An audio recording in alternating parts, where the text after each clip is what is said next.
Hello, everyone. Welcome to the LARP Tales podcast. My name is Oliver. I am one half of your hosting duo. Joining me, as always, is my co-host and wife, Robyn. Hey, Robyn. Hello. And today we are going to be discussing our time at a new LARP that we tried. Not Empire. For a change, we attended a LARP called And Now My Watch Begins. Before we get into that, just start describing what it is and the amazing time we had there. Let's do all of our housekeeping stuff. So if you are watching this on YouTube, give us a thumbs up. Click subscribe if you are new here so you know when a new episode is posted. If you're listening on an audio platform like Apple Podcasts or Spotify, leave us a 5-star review. That'll just help people find us. We do also have a Patreon. You are more than welcome to support us on there. You are under no obligation to do so. It just helps us keep bringing content to you, but you, of course, can enjoy our content completely for free. Make sure you check out us everywhere on To Have and To Roll as well. And with all of that nonsense out of the way, we'll get into our recap of And Now My Watch Begins. I'll probably do a little like musical thing, and I feel like this needs like an epic. Yeah, it does. An It needs epic like an epic sort of intro.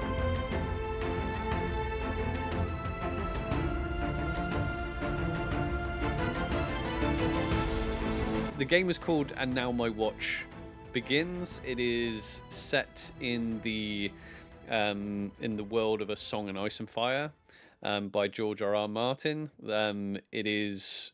Did they ever like specify what it was based on? Games or on games, TV show or books? Yeah, I feel like it was more book based because obviously it's set like before the TV show. So yeah. Yeah, because there's a little bit of a we're not going to go too for people that aren't Game of Thrones. There's a lot of people that aren't Game of Thrones. I promise you'll enjoy the stories of this LARP, even if you're not into Game of Thrones, but you do like fantasy. Obviously, we're going to talk about certain characters and things like that. So in the story, so the Game of Thrones TV show and the books takes place how many years? 14 years after.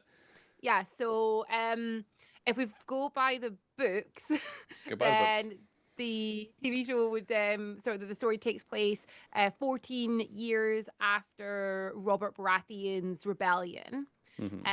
Now this LARP takes place directly after the rebellion, like a number of weeks after the rebellion. So Jon Snow and Robb Stark and Daenerys Targaryen are all little tiny babies at this point. Yeah. So it's set before the events of a Game of Thrones the book and Game of Thrones the TV show. Now, like we are pretty big Game of Thrones fans like you. So I've only ever seen the TV show. You know the books though. Like you've read the books. I read I think I read the first one a long time ago, but it wasn't until we started doing research for this game, or I thought about doing research for the game, and I realized how old that show is. Like it's over 10 years old. Well, yeah, like I've watched the show from start to finish many times now because I like binging things over and over again. And about a month ago, it would have been, I sat and I just binged the entire show. I think how long did it take me? Like two No, and it a bit didn't take weeks or long. something. Yeah, I regretted not doing it as well because I could have done with brushing up on some of my lore. I mean, I Yeah. definitely am I'm a fan. I'm not at the level of like Lord of the Rings fandom, but so the chair that I've been sitting in all this time doing this podcast is like a Lannister chair, you know. The best house, yeah. Yeah, we used to Robyn and I used to cosplay Game of Thrones characters, and like we were, and that's one thing about this LARP as well. It made me miss the feeling that Game of Thrones gave the world, you know, when it was Yeah. at its height, you know. And I just remember, this did just remind me. Anyway, getting into the story, we're going to try and break this up into. There's a lot to talk about. We're going to try and break this Oh my into God, like yeah. 2 parts. That we won't. I don't think we'll need 3, but I think we'll probably need 2 parts to tell the story. Now, the last time we said we probably won't need 3 parts, we ended up doing a Well, we're going to 4-part do 4 thing. So, parts. Yeah. now we're going to end up with 4 parts that you've said that. Yeah. I'm trying to avoid doing the 4-part like Empire ones going forward. So we're going to try and do these. It's not going to happen. Yeah. So we're also in the middle of LARP. We've got lots of LARP tales coming your way as well, because we are LARPing pretty much every weekend this month. We've just come back from a LARP. We're going LARPing this weekend. We're going LARPing next weekend. We've got a little break, and then there's another LARP after that, and then we're pretty much in Fest LARP time then. So it's also made like that long dark from like the Fest LARP from Empire way shorter as well, coming to this. Yeah. So a bit about the game. So again, it's Now My Watch Begins. It's set in the Game of Thrones universe. It's run by Feast Your Eyes. Now, people might recognize Feast Your Eyes and EYELarp because a lot of our guests have talked about them frequently. From my understanding, they are the same these days. They're the same team of people. And again, people will correct me. Hope maybe we'll be able to get someone on who can go into detail about this. But from my understanding, Feast like EYELarp is their games that they continuously do. So they do like big seasons of like several games with a continuing story, and then Feast Your Eyes is more their like niche, like, oh, this is our like one shots and things like that. This is the stuff we're trying. I think so. I'm not 100% sure, but like you said, I'm sure someone will correct us anyway. Yeah. So, good news and bad news about this talking about this game on the podcast. The bad news is that it is a one shot, and I'm so sad. yeah, and it's the amazing stuff that happens. Unfortunately, you're not going to, listeners, you're not going to be able to sign up for the game because it was a one off. And that kind of sucks, because you will, after hearing the experience, you're gonna be like, oh, I wish I could go do that. The good news about it being a one shot and not being, because some LARPs, especially ones in Europe, I think they have a game story that they do. This is one shot, but they continually run that one shot. But from my understanding, that they're not going to be running this again, because they tend to have a returning player, a strong returning player base to these games. Yeah. But also they're not doing a sequel either, or so they say. I mean, never say never, but that they pretty emphatically said there's no plans for a sequel anyway. I mean, if they wanted to do one, that'd be really cool. Yeah, it really would. But the good news is, because of that, we get to like basically just completely divulge the entire story. We basically get to talk about everything that happens. And there's no active plot at all. It's all over and done with. So the Feast Your Eyes games, the EYELarp games, they're run at Eversley, Reading, basically. Literally everybody I said, I'm going LARPing in Eversley this weekend. They went, I have no idea where that is. So it is in Reading. In England, it is like it's literally called like an airsoft. Yeah, thing, it's right? like an airsoft center and everything. So like when you head in, or once you actually get to the proper site itself, like it is like properly set up and everything, with permanent structures and buildings and things for using for this. Yeah, so this is our first non-Empire LARP. And we have LARP, so we've done player events before where we've been like, in buildings, but we're very much used to Empire, where it's just tents everywhere. This was really cool having a totally different setup for LARPing. So it's a little bit out of the way, isn't it? But it's good, because it is.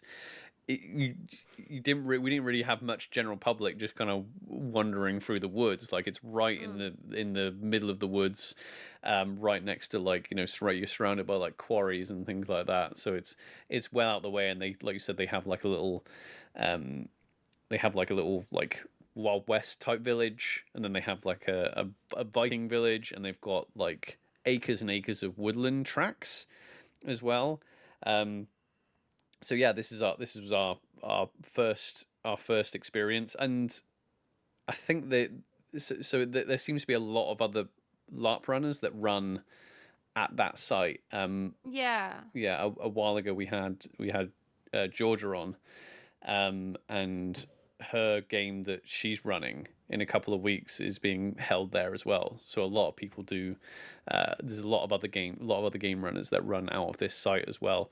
I think the only downside of the site is, well, I mean, it's a little bit difficult to find, but also there's no like running water either. Oh yeah. I actually obviously we didn't end up actually staying Mm, at the site, so we end up being all right with that sort of side of it. But yeah, we got a bit lost trying to find it at first. I mm. mean, even though Katie had put this perfect, like easy to follow directions, we still got lost. Yeah, but we were a So bit we're stressed like, as well because we didn't. We were a little bit disorganized. We us left. disorganized. Yeah, like it was a Friday. Like we were aiming for like the time in time, which isn't the time you should be aiming for on a brand new. Like it's fine at like Empire because you know, like you know exactly. Um, but we needed, there was like a brief for the game and blah blah blah, health and safety and all that needed to be done at 8, wasn't it? And Yeah. we thought we had to be there for 9. We were like, oh yeah, we don't need to be there until Yeah, 9. because So like I'd like planned. I was like, okay, we don't need to be there till 9. I'm working like right until the end of the day. It'll be fine. We'll get ready, get mm, washed and everything, and just head there. And I thought, well, if we get to the hotel, we get ready. And I thought if we leave the hotel at maybe like 8:15, we'll get there with a good 20 minutes to spare before 9. We'll be able to hear any information, then go from there. And then I actually read the information that was supplied to us months in advance, yeah, which yeah, very clearly stated 8, yeah, not yeah. 9. Yeah, I mean they were We made pretty. it. Yeah, I mean they're pretty chill as well. I found. I mean the good thing about arriving there was that pretty much half the faces I kind of recognized anyway from Mm. like Empire. So and there were and people we knew really well as well Oh yeah, there. like there was plenty of people for us like to Mm, message and be like, running late, we're on our yeah, but way. also yeah, currently like it is January right in England. It was going to be cold. Luckily, okay, the weekend before had been like crazy storms in the UK. Yeah. And but this week it was absolutely perfect LARPing weather for the type of LARP we were doing. So Yeah. people that aren't into like Game of Thrones, the premise of the game, which I haven't said yet, is that we are going to be members of the Night's Watch. So the Night's Watch, like the show was very zeitgeist. I'm pretty sure most people kind of have an idea of what the Night's Watch was. Basically, there's the Seven Kingdoms. Right at the top of the Seven Kingdoms in the north, there's this massive ice wall that separates the Seven Kingdoms from just the north, and it's like we don't really know what's out there. And then stationed on this wall are the Night's Watch, and the Night's Watch are it's pretty much think of like colonial like Australia type thing that you might think of as like, oh yeah, we're just going to send the Seven Kingdoms, just send all their criminals there. People get sent there as punishment, basically, and it is manned by these people. I mean, people go. We'll get into it. People go by choice. Some people go by choice. In the book series, Jon Snow literally goes by choice, but a lot of the time people don't want to be up there because it's cold. There's nothing up there, and you're basically defending the realm from the wildlings, which are Mm. the people that live north of the wall that we don't really know much about. But in the kingdom currently, in the story, uh, there's a big war that's just happened. Robert Baratheon has risen up against the Targaryen throne, So the Mad King Targaryen was sitting on the throne, and the probably like the protagonists of the TV show and the books are the ones on the side of the rebellion, pretty much, and Yeah. they have overthrown the king. So that means there's going to be a lot of people coming to the wall because we have lots of prisoners of war, basically, which I think we both were technically, weren't we? Technically, Yeah, you more so than yeah, I I, was. Yeah. in the situation where we can like get into our characters and stuff. But like, I guess so. This is the first difference between like the book and the TV show compared to the LARP. So within the world, those of you who watch read it would know that it's only men that get sent to the wall, and there's also some pretty hairy themes around that as to why they get sent there as well.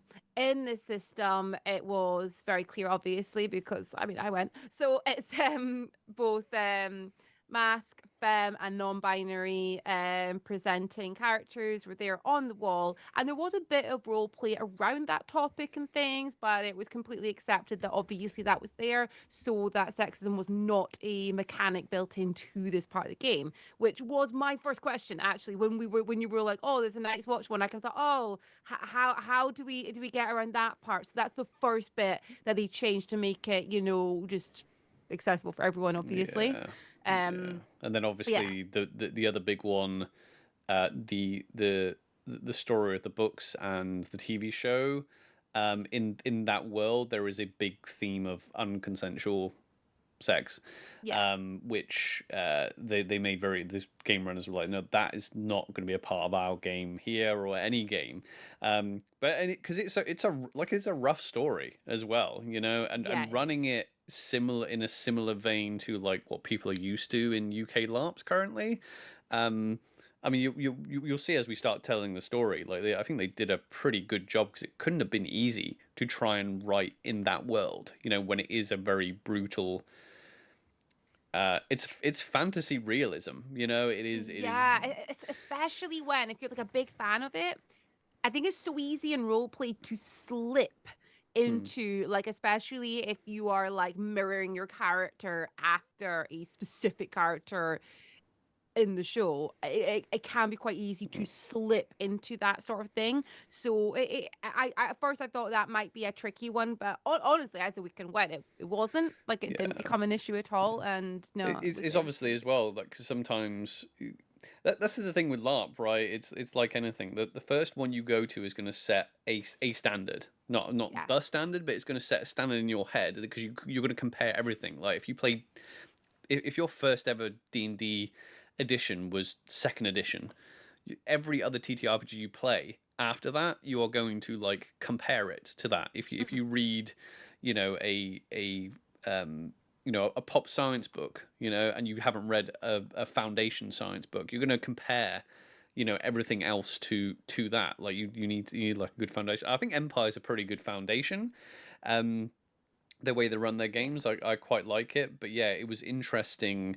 And a lot, like I said, a lot of even the game runners like play Empire, right? So it's no surprise that it was relatively similar. But it's funny how like you go, oh, my LARP brain's on, but it's not really LARP brain; it's like Empire brain. So Yeah. just circling it back to what you're talking about with things like gender. So like Empire is like gender blind, Yes. right?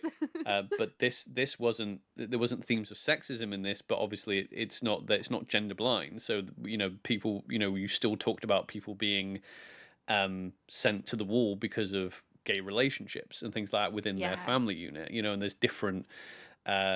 different standards for all that's part of the setting. Is there's different standards in different families. So like the family that we were technically part of, incest not that big of a deal, but currently in the Seven Kingdoms, other houses, a really big deal, so um yeah, it was interesting to like LARP in a world that wasn't Empire. This is also the first time I've LARPed in we've LARPed in like a pre-established setting as well.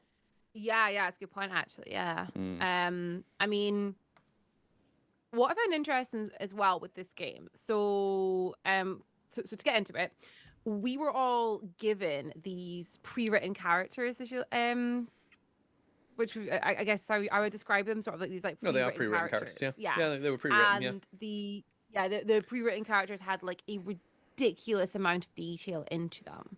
yeah, They had full backstories written up, and past relationships, family connections, links between other players who were going to be there. But the one thing it didn't really specify is how you would behave in a certain way, which I thought was quite cool, because we were literally chatting about this, weren't we? That our characters could potentially be very like broody and Jon Snowy, or they could be very like wild and out there, like Lyanna Stark or something. Like they could go all different ways with that same piece of information. It really gave it to us to kind of decide, well, how would we act based on this? yeah, And there were people there who had not read or watched Game of Thrones, yeah, and they seemed to have an absolutely great yeah, time. yeah. So But a good chunk of them were massive, massive A Song of Ice and Fire nerds. yeah. That's what I mean. As soon as I got there, like I haven't like because you are a bigger fan than I am, in this realm, and I know when I got there and we started role playing, I'm like I got to admit in my head I was like I really wish I'd brushed up on some of this stuff because obviously people were very very aware of what's happening in the time frame and dropping place names that I'm like. Should I know that? Shouldn't I know that? Yeah. And everyone's role playing so fantastically that no one is dropping character at all, you know. So almost to be like, it was almost deterred a bit, being like, hang on, where is that again? What's I mean, to be fair, I struggled. So, like, once we got there, we had a great safety briefing. First of all, went Mhm, into a huge amount of detail on absolutely everything.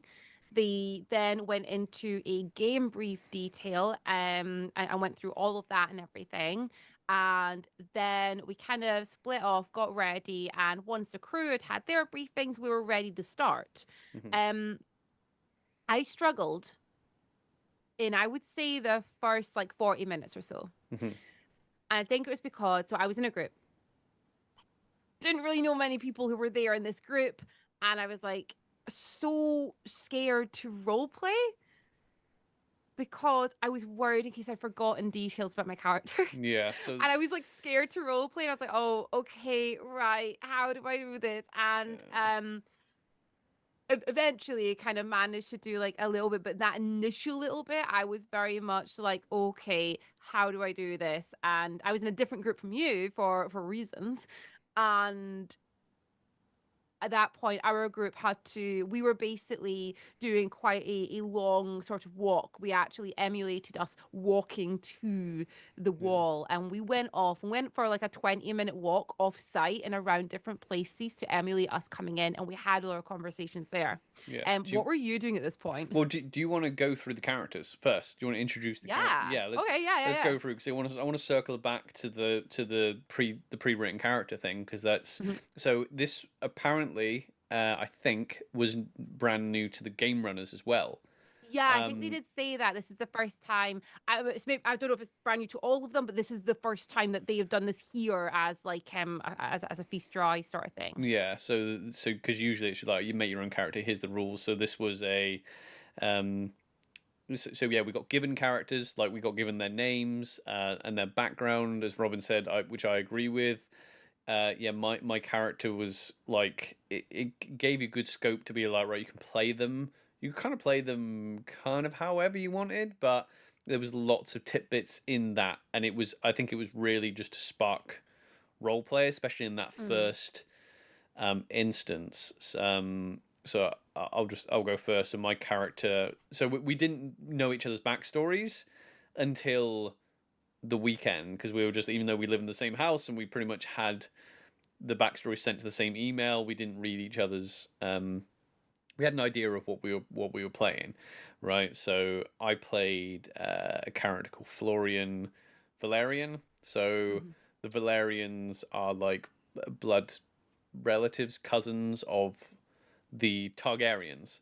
So we kind of both went. I think basically when we filled out the forms to be like, hey, um, you know, they're like, what would you want to play? You know, because there was, we'll get into the different types of archetypes that they had.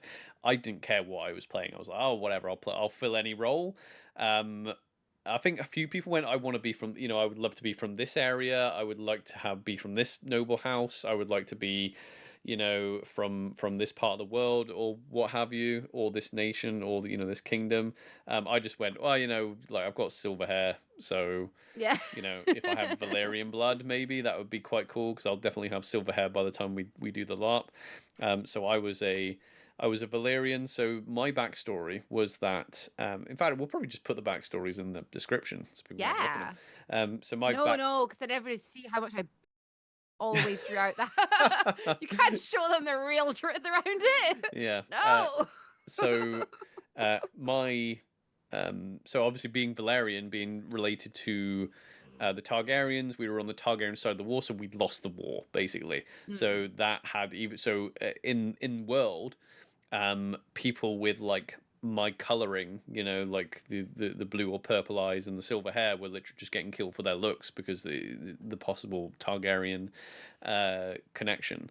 So my like the Valerians are, yeah, up in like Driftmark, so they're like seafaring, uh, old Valyria blood. So Mm. my backstory was that I was born a bastard of a, I don't know what YouTube's going to think of the word bastard. We're going to say it a lot, but I was born a bastard of a Valyrian, and but he, uh, my father lived with my mother. He didn't just leave her, and they opened a tavern together. Yeah, so my parents and my brother and my brothers and my sisters ran a tavern in Driftmark. I was raised in the tavern, running the tavern, and then I ended up going. But basically, one of my key words was like dreamer. So you know, he had aspirations of going off, and he didn't really have much interest in you know, being learned or anything like that. But he ended up getting like, because he was a bit, he didn't really have much drive, but he wanted to like go off and explore and things like that. So his dad like hooked him up on a ship, and he ended up traveling around, and then there was a connection between your character. So I met your character in on my travels on this ship, and then we started being pen pals. And there was like a romance blooming, and then a war broke out. The rebellion broke out, and I, being the son of a Valerian, was well positioned to go up the ranks in the fleet. And then I became captain of like a vessel, and I kept going higher up in the fleet. I eventually, that was the entire reason why I stopped writing to Robyn's character, because I was just too busy, which is quite funny. It would be funny when Robyn tells her side of it. Um, and I ended up getting legitimized as a Valyrian noble, because my father was like, uh, basically asked for a favor from the Lord of Tides, um, so that, because basically having a Valyrian name in charge of, being partially in charge of the fleet, was going to be a good thing. At one point, while I was, you know, helping run this fleet, we were taking soldiers to help Prince Rhaegar, and we got captured. So just literally my crewmates got captured. They got captured, and I ended up in the Riverlands in a jail cell for 6 months. And then when the war was over, I got brought out of the prison cells and got given a choice: death of the wall. So I played a card called John Quill. And for those of you who know your A Song of Ice and Fire history, you will know the story of John Quill and Florian. It is a famous story between the two of them. And it is set sort of where John Quill actually is from. So I'll link that below so that the full story is there and everything. But John Quill was a bastard, and her mother didn't know who her father was. There was a couple of options, one of them being a Valerian, and one of them being someone who was a dark of hair, dark of eyes, and everything. So pretty certain it was the Valerian because of her markings and everything. So even though she was born a bastard, she was actually given quite a noble upbringing simply due to the color of her hair and the weight that held. Now, her brother, as a child, was sent off to squire for Rhaegar Targaryen. So there was actually like rumors around the land that she was actually a Targaryen because they believed that the two houses had done some sort of switch, but only her mother knew the truth that she was not a Targaryen, she was a Valerian. And so we go from there. Now, she grew up and she actually although her mother and everyone tried to kind of push her towards that ladylike life of, beautiful dresses and courting people and so on, instead she wasn't really into that and would often steal her mother's horse early in the morning so that she could go off riding and hunting. But she mainly had a real passion for the rookery and for working with the crows that they had. So she actually slept in the top part of the actual the place where they were, so that she had her own rookery and was really passionate about that and about that sort of side of things. Um Throughout the years, so eventually she ended up meeting Florian, and the meeting with Florian sparked a romance that encouraged many letters to be going back and forward between them. And they would, and her obviously like sleeping like where the rookery was, she could send letters pretty easily. And this went on for a while until the letters eventually did stop. Now, the last she heard of Florian was that he was out as part of the Valerian fleet. And she didn't hear anything after that point and had actually feared the worst, that something had happened to him out there, knowing the harshness of the waters and so on. So eventually she ended up becoming betrothed to someone else, and the reason it took so long is that she was pretty like she was rebelling against this sort of thing. She didn't want to be betrothed to someone else. Her heart was only there for one other, and that's why she took a while there. And this is when like a lot of different background connections came in for my character, because several people were connected to the person that she was betrothed to. So she would have actually met several of the people as they kind of like came and went and everything to Maidenspool in the Riverlands, which is where she was. That's the first detail I forgot. Was where she was from. It's when tough, right? it was Because Jay. yeah, Jay came up and it's like, oh, where is it you're from? And I was like, oh, from the Riverlands. So where about? He was like, where about the Riverlands? I was like, north of the Riverlands. yeah, That's how dry. Let's bullshit. That's the first that she came out with. Okay, there's a yeah, lot more to come. yeah. Yeah.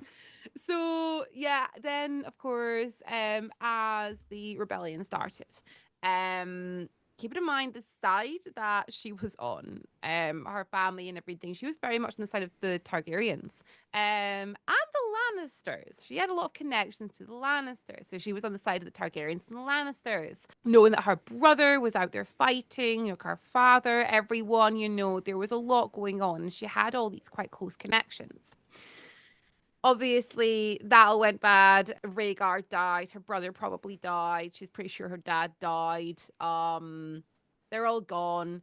The last she heard of the Valyrian fleet was that it was destroyed. The entire fleet was gone. So she kind of accepted that Florian, even though she had not heard of it from him for a long time, that he was probably dead as well.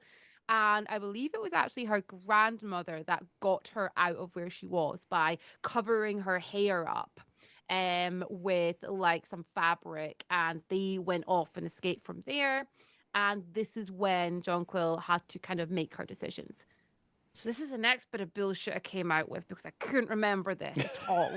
Couldn't remember. I thought she just chose to go to the wall. It was kind of confusing. I was like, I'm pretty sure she chose to go to the wall. But there was a few, there was a load of choices. Like Yeah. there was like exile, so she could have just like completely left. There was becoming like going to like, the sept, and then there was the wall. And then she was like, well, I'll go to the wall, you know. Yeah. Why not? It's Why not go to closer the wall? than, you know, exile, because that's forever. So let's go to the wall.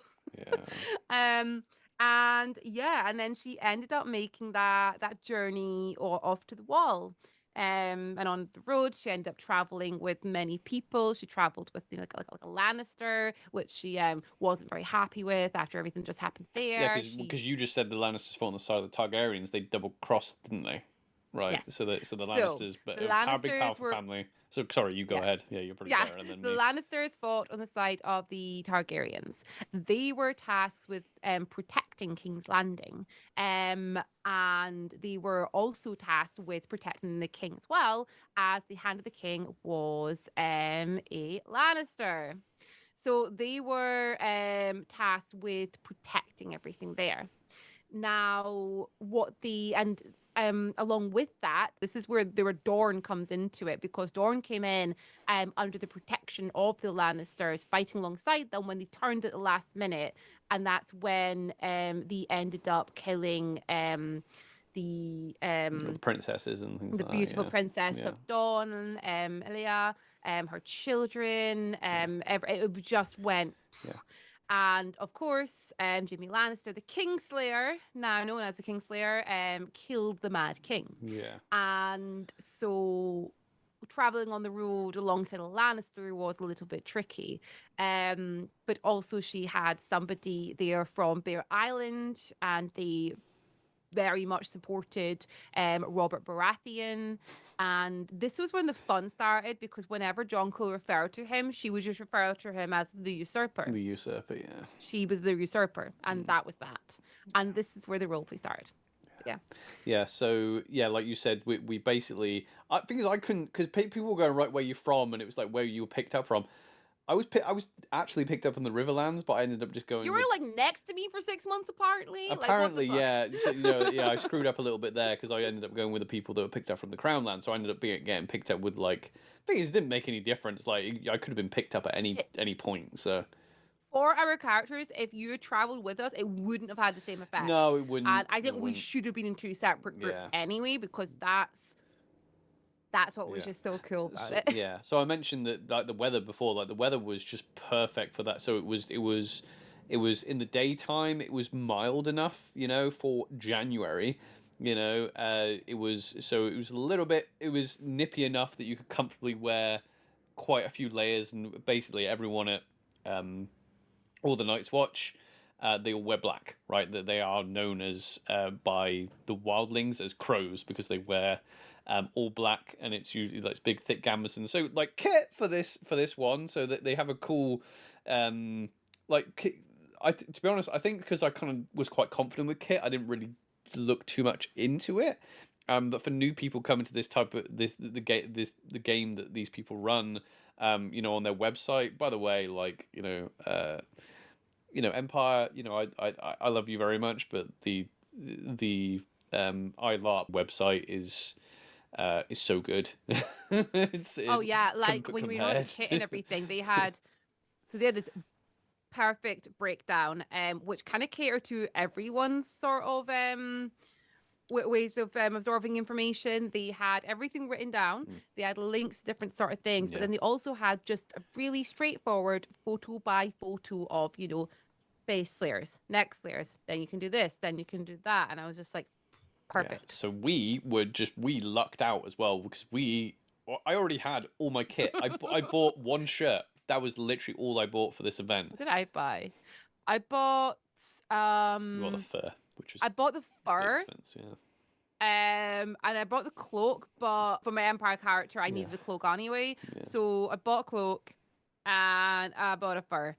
And I think that's well, actually no, I bought a few other little bits and things, but I mean I just got like really sort of cheap wool-looking dresses and skirts and things like that. But Yeah. like Oliver said, we already had black gambesons.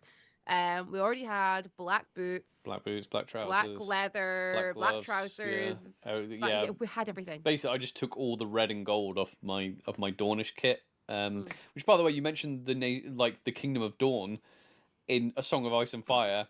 Right, my Empire brain was like a little bit confused on that first night because obviously, and then there's other players that also I play Empire with. We're going around being like, oh, I'm the Dornish person, and I was like, my brain was just like, no, like, It was when someone, and I can't remember who it was, but it's somebody who I know is like a Marcher player, and they were like talking Dawn, yeah, and my brain just went Marchers and Dawn. yeah. I couldn't break from it. Yeah. Spelt different. They sound very similar when people are shouting them in LARP. Anyway, I thought I would bring that up. So yeah, so it was back to the weather. It was mild enough that you could, it wasn't like so cold and was windy or rainy that it was just miserable being outside. It was pleasant to be outside in all like your thick gamisons and your gloves and your cloaks and things like that. So it was good enough that you could like role play that it was we're heading north, it's getting cold, and we started off in the dark, so we're all taking off into the woods. One thing I'll say about this weekend, because this was our first time on this site, the immersion was high for us because you were pretty much lost. We don't know the environment at all, so it was like our fresh eyes on this landscape as I a was site. lost the whole time. Yeah. Yeah. It was even difficult I'm just driving out the looking place. for the veterans being like, where do I go? Yeah. Oh, this is a good time to talk about the archetypes as well. So, Mhm. there was there three or just the two? I think there was only the two, right? No, Can I quickly check? you can quickly check. Yeah, yeah. What other position did you think? The three orders. We've got the Rangers, Builders, Yep. Stewards, got that bit. Three ranks. There we go. The conscripts, the sworn swords, and the veterans. Yeah. There you go. So yeah, three. Because a sworn sword is not a veteran because we were technically sworn swords. Yeah, We in weren't the end, veterans. yeah. In the end, Yeah. we were, yeah. So, you're a sworn sword when you take your oath. When you take the black, basically, when you take your oath, which we'll get to. They had, basically, it's from what it looked like. There was pretty much all of us was conscripts, apart from like about. There must have only been about 10 veterans or something. Uh, Yeah, I think so. yeah. There wasn't like a huge Mm. number of Yeah. veterans. By the way, there was like 40. There was like 40 players basically. Yeah. Yeah. So this is definitely a smaller, more intimate style LARP. So the majority of us were conscripts, i.e., people that are literally coming to the war. We were led there by crew members that were playing. Obviously, that was the thing as well. I wasn't overly sure who was playing crew and who was playing as well, which was quite Oh fun. my gosh, You know? I couldn't tell at all. And that was Yeah. amazing. So yeah, so like in the story, obviously all these people that are sent to the wall, some of them are criminals and everything. You don't really expect them just to make their way to the wall. So a veteran, or like a sworn sword would travel from the wall to go and pick people up from all different areas. So somebody literally travel down. Usually they go to like different jail cell, different like jails and things like that, where a lot of people that were picked up from like some Harren Hall and things like that. And then they were brought up together as one big group. And you're traveling for a while together, so you kind of get to know one another. Yeah. So the idea was that we were told that time in was at 9, time out was at 1 a.m. We were told there was going to be no combat. It was literally going to be all role play. So we walked through the woods and we arrived on site they have like little like Western style buildings, don't they? So like little. Yeah. So again, this is pitch black nighttime, but it is clear as well. So there's like stars out. There is a full moon out as well, Oh which gave yeah, us a like little light. honestly, it's like zero light pollution, clear sky, stars, full moon. We had like a roaring fire. There was like little lanterns around the place. Yeah. It was pretty magical Yeah, actually, and you got a slight crisp in the air. So it was just right. So the Western town was fizz repping Molestown, which is a town that the Night's Watch frequent to go and get their booze and get their groove on and all other types of things, even though that they basically swear, but they don't swear celibacy. Basically, that was the joke that was always going around. It's basically Oh yeah. we'll get to the oath, but this was Molestown, and we had, it's funny, like I said, going about like crew and players. I was getting confused because some people were crewing. But they were also playing conscripts or veterans, and then a load of people who were crewing were playing the locals in Molestown. Um, and what what was funny is that as soon as we came in, the players who were playing the veterans as well as the crew that were playing the veterans, their job was obviously then to look at all the conscripts and basically start recruiting us for the different what they called different Ranks. ranks. Yeah, the different No, ranks. Different orders. yeah, So we've got 3 different orders. Okay, so you've got your builders who are tasked obviously with building things, but mainly with things like because the wall is made of ice and it's constantly melting. The builders are tasked with a lot of that sort of upkeep. You've got your stewards, which are there to do quite a lot of tasks, really. They're there to do like your medical sort of things, but also things like they can read and write for the most part. Both orders are they're very broad, but they're like one is more academic and people based, as in like, they're going to be the readers and writers. They're also going to be the people that like clean the latrines and do the laundry. And the builders, they do the building, but they're also the ones that are going to repair. They're going to do the general repairs of things. They're going to be the ones fixing the latrines and things like that.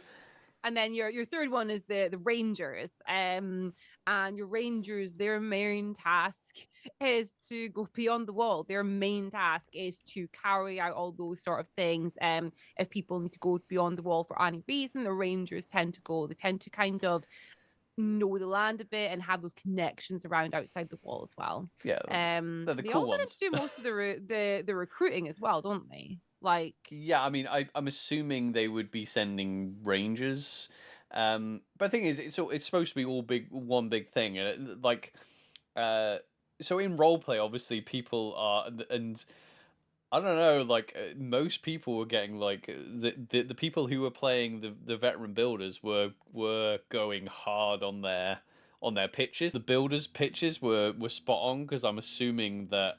I mean, the Rangers were going to be the popular one, because we're all there to LARP and fight, and the main characters in the TV show and things like that.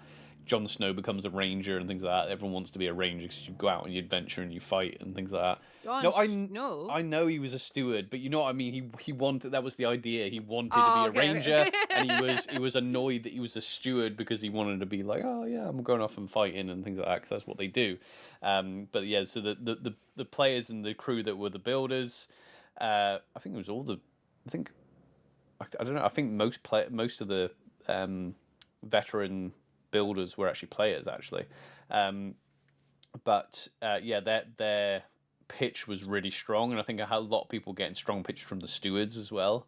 So, the strongest pitch I got, well, I mean, I became a ranger, so spoiler.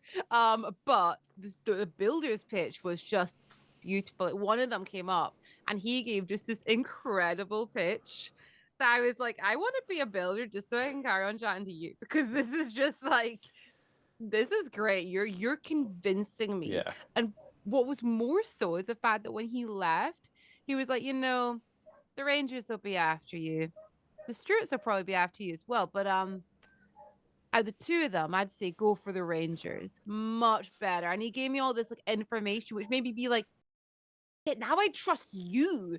So now I want to be a builder because I trust you. Oh, that was his plan all along. yeah. Thing is, like, I knew we'd all, like, when it came to like the game, I knew like we weren't, like, the stewards weren't going to be actually LARPing cleaning latrines. I knew I wasn't going to be LARPing like fixing a wall. You know, I knew we weren't going to be but like as I was role playing, I was like, I think most of us were like, oh no, we want to be the Rangers. And the Rangers definitely got oversubscribed because they wanted, you know, everyone wanted to be Rangers. And obviously there was a few people that wanted to LARP healers. So then they definitely went steward like straight away and went, oh no, I'm going to be steward because I want to LARP as a healer this weekend. Yeah. But like, go on. What was really interesting, like my backstory and everything, it definitely geared towards stewards. But 100%, I could read that really clearly. That's what it was gearing towards. I took all that information. I was like, right, who am I at this point? Am I this sort of like snooty, sort of like noble at this point? Is that how I'm feeling, even though I'm not a noble? Or because I'm reading the fact that I would, you know, steal horses and go off hunting and exploring and do dangerous things. Like, where am I more geared to? Even though I could read, I could write, and I had my own rookery, which would be perfect for the stewards. I was like, no, I left that life behind. And I feel like my character wouldn't want to kind of like carry on doing something that was so linked to that life that she had, those memories of her family as she would be in the rookery and things like that. Plus, I wanted to be a ranger.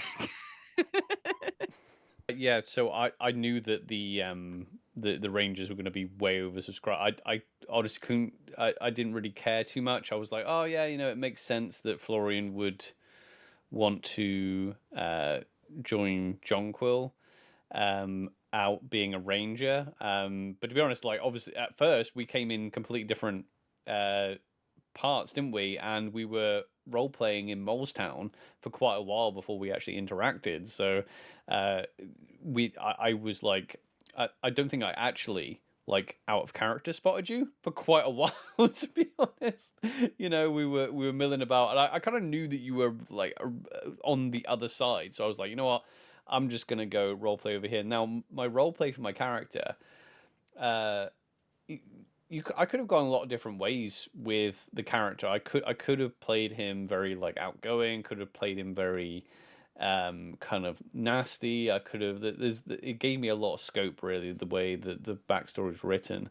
I wanted to be a bit more of an observant character, especially like in my first time LARPing in this setting with this group of people as well. And I kind of wanted to play that more kind of quiet, kind of brooding type anyway, because I felt like Florian doesn't want to be there. Like basically Florian has worked really hard all his life to get to where he got to.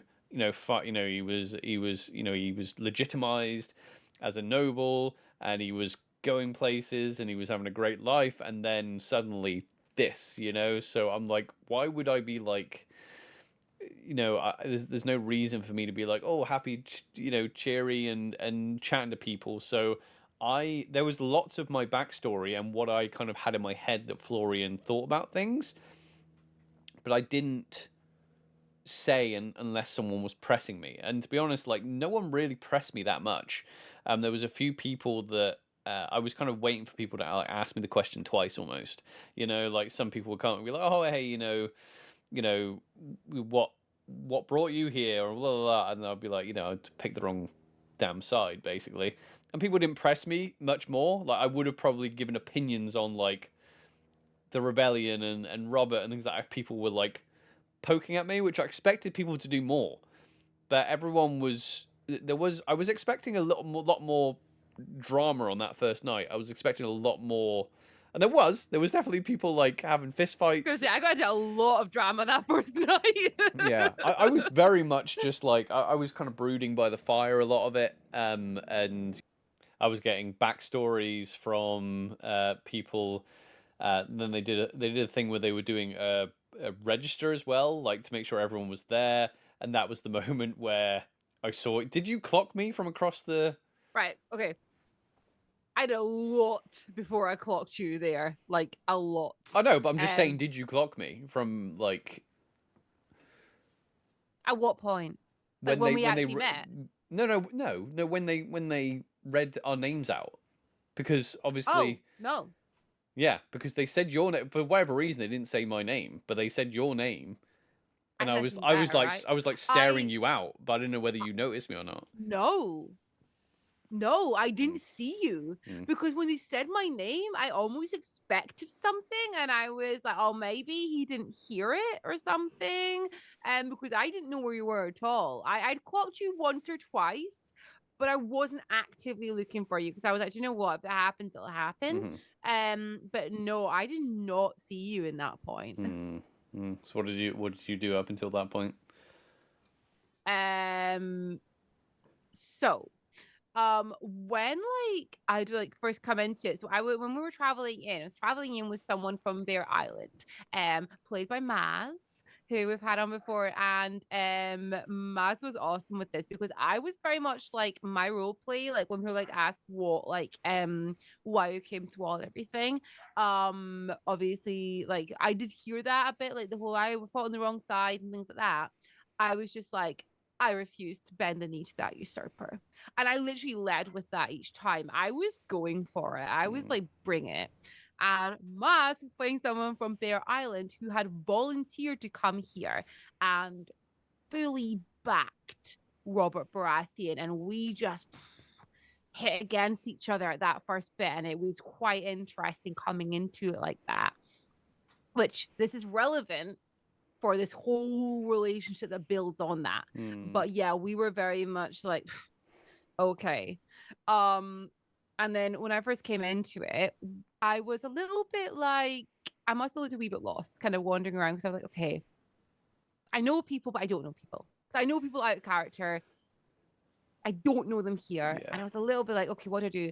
Luckily, Elle saved me very quickly because Elle came over and just started role playing really well yeah, and decided to recruit me into the Rangers. yeah. So And Elle was crewing, right? So Elle did was you crewing. know that Elle was crewing I when? knew Elle was All right, yeah. crewing. I knew Elle was crewing. Um, so when she came over, she ended up being like, okay, let's see what you've got. And she took me off to the side. She dropped all her weapons, apparently all her weapons, and we got into a fight. And she started doing a lot of fighting. Now, out of character, Elle is pretty awesome fighter. She knows her. She knows what she's doing, and she ended up. We basically did like a few sort of like almost like sort of fun interactions where it was like, okay, you're trying to like get my shoulders, you're trying to get my knees, you're trying to do this, and we almost like got into that kind of like close sort of like I've not done a lot of that before either, so it was quite cool to do that. And she gave me a lot of like genuine advice, and it was great fun until she pulled a dagger out, and then she turned the dagger around to hand it to me to tell me that I should protect myself tonight. And Yeah, she gave me a yeah, few because little we weren't bits of armed because obviously we're technically prisoners, right? With like, yeah. yeah. I wasn't armed, Mm, like so we were kind of like, and she gave me it and told me to hide it somewhere, and I was like, that was pretty cool, so cool. And she kind of like eyed over at these sort of like Starks that are turned up. She's like, don't like the fact that there's Starks here. So Elle was playing at this point. Elle played like 3,000 people this weekend. So at this point, she was playing this ranger who had been near the wall for 2 years now, I believe. And she was very capable. And we were there at Molestown, and she knew like a lot of people and was able to introduce me to people.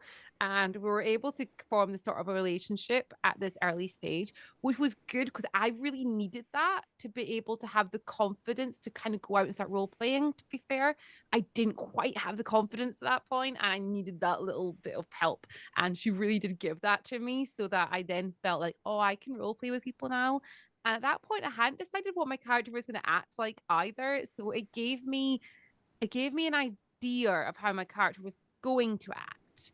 Um, Although I was at this point a bit more sheepish than I would have liked, but that's fine because of the next day there's it works out fine. And yeah, so I kind of like did all that with her.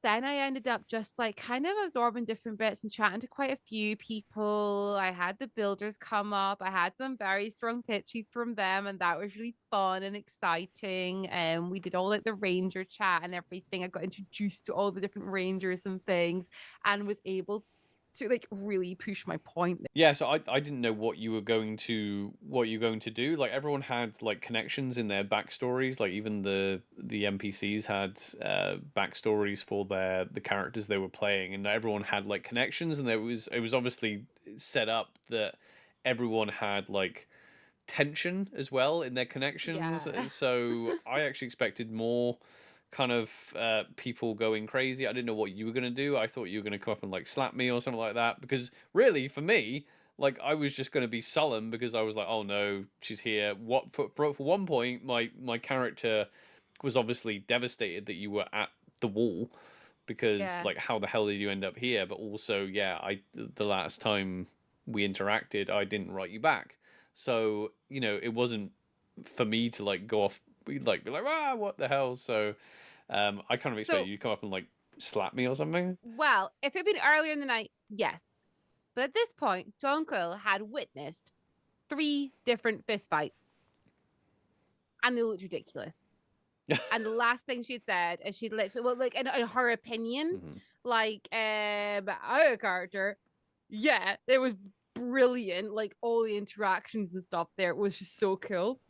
But she kind of almost felt a wee bit like embarrassed by that, and she had like turned to Ellen, was like, yeah, you will not see me solving things like that tonight, you know, sort of thing.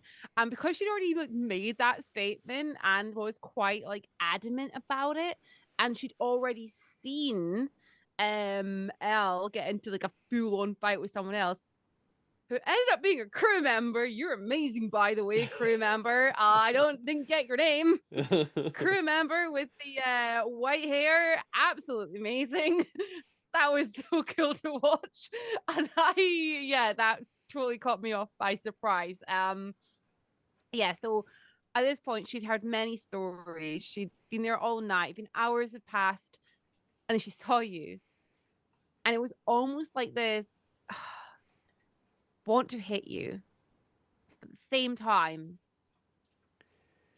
she's almost realizing like, wow, I've never actually stopped loving you, and you're here, you're alive, because she thought you were dead. And all night she's been speaking to strangers, and then you appear, and it was just almost quite magical in a sense, where she was just like, I want to hate you, at the same time I just want to hug you. Like, what? What'd you say? I said you just can't. And she was just like, you know what, in this moment, I don't care what's happened. We're here. We're in Molestown. We've had a few drinks. It's the end of the night. I'm heading back with you, and we'll deal with the rest of it later. Yeah. Yeah. Which is pretty much what then happened for them. Yeah, it's not really much else to say about the rest of that night because we've already like taken up so much time talking up to this point. Yeah. We So let's like skip them, because like that was pretty much like the night, right? Is there anything that we're missing? yeah, apart from the fact like you can camp there, people were camping, but we decided to get a hotel, and I'm so glad we did. So we drove back to our night, even though I mean, like, yeah. Okay. I'm glad we got a hotel. Also annoyed. I meant to grab someone and be like, hey, can I see inside your hut? Because it looked so cool, because it's like proper buildings that people are staying in. yeah. So like the proper buildings that people were staying looked amazing. But I mean, yeah, they're not I was buildings, really buildings. They're like, you know, there was like sheds. If you sheds, little wooden yeah. sheds, that's probably a better way of describing it, actually. Yeah. But yeah, like I mean, I was very glad to get a really hot shower that night. Yeah. Even though we only had like 4 hours of sleep that night, because basically, because of our lack of organization on the Friday night, and because we were running basically an hour behind, Oh, we did not eat, you didn't so eat. we I didn't didn't eat have all dinner. day. Yeah, Like so I went all day at work without eating. I think I had half a on that day. I had half a tub of peanut butter. yeah, because I That's was what the I had all same. day. Yeah, because I kind of thought to myself, well, I don't need to worry because I'm probably gonna pig out on like a McDonald's or something at on our way down to the LARP, and we just, you know, because we were running late getting out the door, and then I was like, oh no, now we need to be there like a lot earlier than I thought, so we just didn't have. So yeah, we basically didn't eat. We got, you know, some people gave us some snacks, when we Yeah, had told them. thank you, by the Yeah. way, to those Yeah, anyone that people. gave us snacks was greatly appreciated. But yeah, by the time we finished the game on the Friday night, and then it was like half past midnight, and then the 15-20 minute drive back to the hotel, which the car park wasn't at the hotel. You had to park in a parking complex, then walk to the hotel, Yeah. and then we stopped at McDonald's on the way out, just to eat. So by the time we actually showered and got into bed, it was like almost 3 a.m. and we're like, Well, what we're saying, really, what our complaint is while some of you were in your tents in the cold, freezing. Yeah. we're complaining about the fact that we were sitting after just having hot showers, watching American Dad eating McDonald's. Yeah, yeah, but what I mean, it's the complaint is only that we didn't really have much sleep because the timing was at We 10. got a whole 4 hours and 23 minutes. We're Yeah, fine. yeah. So timing was at 10, and it's not just a case of just rolling out of bed. We need to get things like makeup and things like that on, and get kind of semi into kit, and then head back down. So on the Saturday, we were told it was going to be a time jump. So obviously the idea that we are going to the wall, we are the watchers on the wall, right? They weren't able to fizz rep at like the wall because it is Why not? how high is the wall supposed to be in the law? Oh no, I need to know this. Okay, right. Like I want to say like in my head it's probably wrong, but the number is like 127 something feet. Let me have a look. 27 something feet. How high is the It's wall? definitely higher than that Game of Thrones. in the show. 700 feet. 700 feet. There was a 7 there somewhere, There's a right? 7, I knew yeah. there was a 7. Yeah, yeah. So It's 700 feet high and 300 miles long. yeah, so we were told we were going to do like a time jump. It's been 2 weeks, so it's been 2 weeks since we were at Molestown, and we started off with like a bit of a training. It was like a training montage thing. We was like gathered round and started training. We did lots of fighting, so this is a good time to talk about the fighting. So Oh my gosh. yeah, so in this game there wasn't any combat mechanics. No combat mechanics at all. It's theatrical combat or like cinematic combat. A lot of people said like the idea of the game. A lot of the games the Feast Your Eyes and EYELarp do are movie simulation. Basically, that's what they're doing. So it's not about like, oh, how many hit points do I have, do this, do that. It is basically you are the hero of the story, and everyone else is the hero of their story, including the crew. The crew are also players as well, and it is about giving everybody else and yourself the best time possible. Which means that it wasn't like competitive fighting at all. There was maybe one or two like bits of competitive fighting, but it was all about making everything look really cool and really badass, which I actually prefer to like Empire Combat. I like Empire Combat. I love Empire Combat. But I will gush over the my experience with the combat in this game a lot as we talk about it.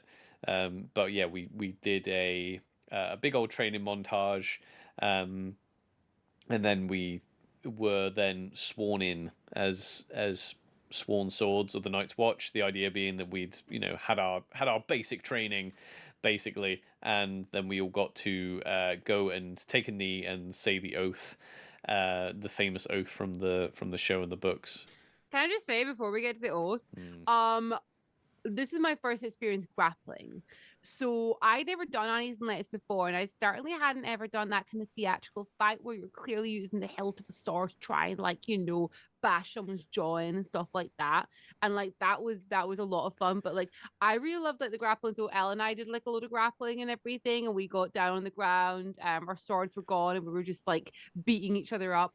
But you and I did like a lot of really cool like grappling scenes and everything, where like you like picked me up, and then I was on the ground. I used my feet to like kick your chest and like send you off, and it was like so much fun doing that. Yes, like yeah. oh my god. Yeah. So like the rule set is like if you're, if you are hit, act like you've been hit, and there was a lot of like It, this, it was like, a rule of cool, wasn't it? It was yeah, like if someone comes up with a huge or be like, ah, like bringing that down and everything, react, yeah, and like give them that because it was really cool. yeah, and it was way easier to like pull blows. Like I barely Mm, touched any, you didn't need, like, you could. The thing is with I'll say this now to get this out of the way.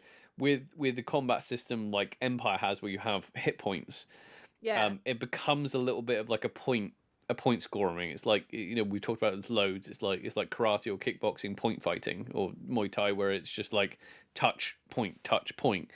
So it doesn't matter how like cool you look. It's like people will just like flick their sword just to get a point, and then people are very conservative with their yeah, actions because they go, oh, if I overreach and I just get tapped, then that's a hit point from me, and I could die and lose my character. And this character I've invested thousands of pounds into costume on this piece of on this count on this character. Whereas this type of combat, it's like, oh, I'm gonna do a roll, and then if I get into a yeah. situation where another person's coming out with a spear, I'm like, oh no, and I get to Well, roll out like of the way, and what I got a lot as well this time was like I had not hit several people and they were acting like I'd hit them because I'd done like this really cool, like big theatrical hit and I just missed them. But they instantly acted like I'd hit them, and the so full cool. it was Yeah. just so much more It really fun. was, like, yeah. So like an example of that is a lot of the time when you went to go "Rah!" and just hack at someone's leg, the person you're fighting would obviously then pretend that you've hacked their leg instead of a Mm. bit like Empire. I mean, people do react in Empire like that, but they're I not know going to it's like the go, shouting as well. The amount of people being like, "Ah, you've taken my arm off," and yeah, everything, and I'm like, yeah. It "Cool." was. I'm now picturing your arm off, and it's gross. Yeah, yeah. Anyway, we did the training. We got sworn in. So those of us who serve the new gods were sworn in. The Ironborn stood in a bucket to do their oaths, which I thought was hilarious. That we had like a couple of it was good. It was a good spread of backstories as well that we had. We had people from all over the Seven Kingdoms, which is really Yeah. cool. Which means we had lots of people like bringing in that little bit of culture. I think a lot of See, people, even though there was like tension, a lot of it was like whispered at this point because it was like a time jump. So mm. people were going, "Oh yeah, I'm not still not keen on that Lannister, still not keen on that Ironborn, still not." So, um, So this is where, like I was saying before, myself and the Maz from Fair Island, we obviously like didn't see eye to eye at start and everything, but it now been 3 weeks. And during these 3 weeks, we clearly gotten quite close, almost to the point we kind of trusted to the point where we didn't really bring up the rebellion around one another because we accepted we had those different views and we'd almost developed a bit of a friendship there that was quite cool. Plus, we both ended up becoming rangers, which was really cool.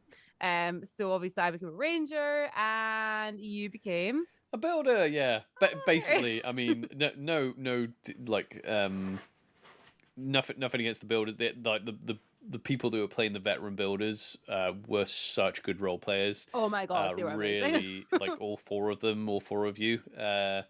If any of you are watching this, just like really good. Brought that veteran role play. Like thing is, there was a different tier. That's thing when you played a conscript, you could just like you were a little bit more like technically subservient and a little bit, you didn't really have to like step up too much, but like the sworn swords were like, that they were expected to like take the lead. Obviously they were in a leadership kind of role, and that they were all great. But yeah, I was literally just put because I didn't really put my name down for any of them, so I was just like, oh, whatever, I'll fill any spot. And I'm so glad I ended up in the builders, to be honest, because it was good because you and I also, because I was like, I know we're going to do this podcast as well. I'm like, no, this would be good because then I'll get the view of like a different, we'll be separate a lot of the time, so we'll get different viewpoints on the game. Although most of the game was played together, there was hardly ever a time where we were apart as like, oh, these are the builders, these are the stewards, these are the rangers. Um, Okay, so like obviously we like we did our oath and everything, and like the oath itself is really long. There's a lot of different parts to it, and I thought I'd remembered it all, but not quite. But luckily they had actually printed off oaths for everybody to like put out. This is quite cool because I actually witnessed like a bit of like fun role play there because they kind of went, oh, like people might have to share. And I think like some of us almost kind of went like out of character. Well, like, yeah, obviously we'll share. But then a few people just do that straight as in character. Like, I don't share. Go. Get your own. It was quite funny. So we did our whole oath. It was all lovely. The Ironborn stood in a bucket. And we then had like our first sort of like big thing because we're missing a load of people. Now, if you run away, okay, so if you are like a deserter, you risk getting your head cut off if you're sworn in.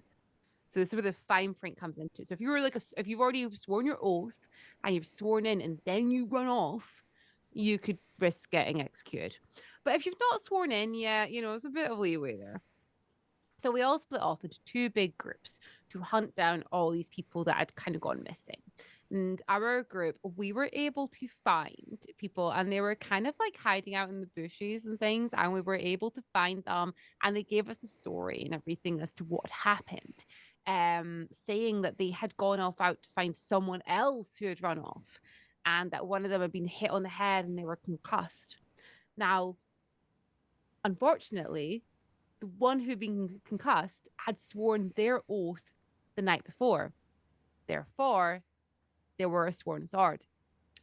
So Oh, everyone was then brought back, and the verdict was kind of read out and everything. And this is where things got rather difficult and a bit confusing, I think, for some people, because people were like, well, I thought they did much worse than this person and so on. But everybody that had run off were given the opportunity to swear in. But the person who'd already sworn their oath lost their head because they had technically deserted the wall. So they had ran off, they lost their head, and it was an execution in front of everyone. Their rights were read out and everything else.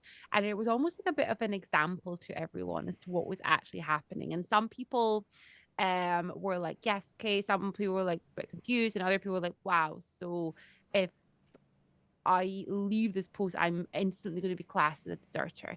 And a provoked a lot of role play from that point onwards as to what was happening and everything.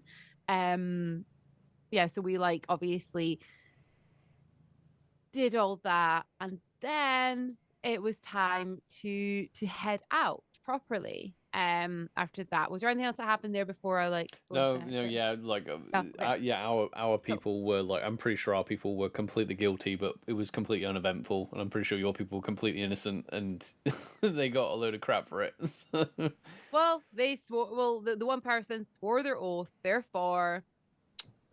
So mm, we then headed out because so the Rangers and the Builders and the Stewards all had their own objectives. So we had our objectives and we had to head out and fulfill those objectives. Now, first of all, we had to go north of the wall. This is because people who worship the old gods need to swear their oath in front of a weirwood tree, which is kind of like a tree with eyes that would bleed. And you don't get any weirwood trees where we were there. You have to go north of the wall to be able to find one. So the Rangers were tasked with protecting those who were heading out and to lead us out north the wall. And then I believe the Builders were tasked with locating some ponies because they needed some ponies to breed, and because the wall was kind of short on ponies at this point. Am I right? yeah. So the orders came from the Knight Commander of the Night's Watch. The fact that they had to swear to the weirwood tree was just convenient because we needed to head to the north of the wall anyway. Yeah. To do that, but our main objectives, I think, so the Rangers had to the Knight Commander, and it was weird because like as the plot unraveled, I'm surprised not more people were questioning the Knight Commander. because Knight Commander basically sent us off pretty much to die. Like, so, he sent us off to figure out what the Fens were up to. So the Fens are a tribe of wildlings that were moving south. So the Ranger's job was to kind of figure out what they were doing and protect us I along thought the that way. changed. So I might be wrong here. People correct me. No, that's just what I Our kept getting job was told. nothing to do with the Fens. That started once we got beyond the wall, because we didn't know what was happening with the Fens until we got beyond the wall. God knows. My understanding is that we were just told that we were there to make sure everybody could safely say some words in front of a tree. Like, that was like our understanding. The Fen stuff happened later, and then there was a bit of a change. Yeah. But at that point, unless I'm wrong, because I didn't hear the mention of Fen until quite a bit later. Well, instantly. Well, yeah. Well, until we had our orders and left and started our journey. Yeah. So yeah, there was another time jump. So we left, and then obviously we had gone through the wall, which was one of the reasons for the time jump. We'd gone through the wall. Now we're north of the wall, and we were traveling to a settlement. Were we go? No, hang on. Were we going to the settlement? No, we weren't. No, we weren't we going weren't. to the settlement. So we had been traveling, and there was a bit of a rule of three happening here, because I believe we've been traveling for approximately 3 days. Yeah.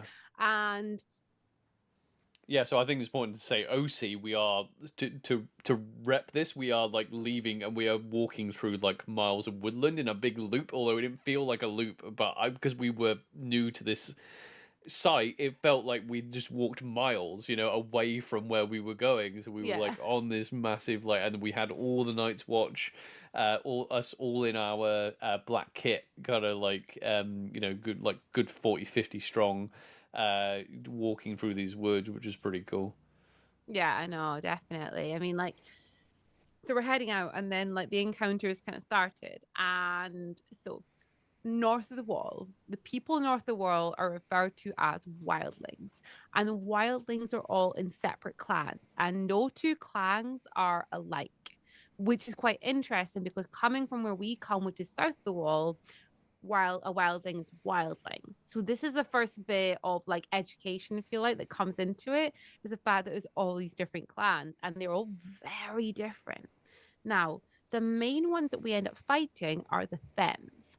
The Thens are cannibals, and they are pretty nasty. And the Thens typically do not get on with any other wildling clan, which makes them quite unique, because the other wildling clans will have, they'll have dealings, they'll get along, they'll trade, they'll do things. But the one thing that they're united against is the fact that they hate Thens. And the one thing that Thens are united against is that they hate everyone.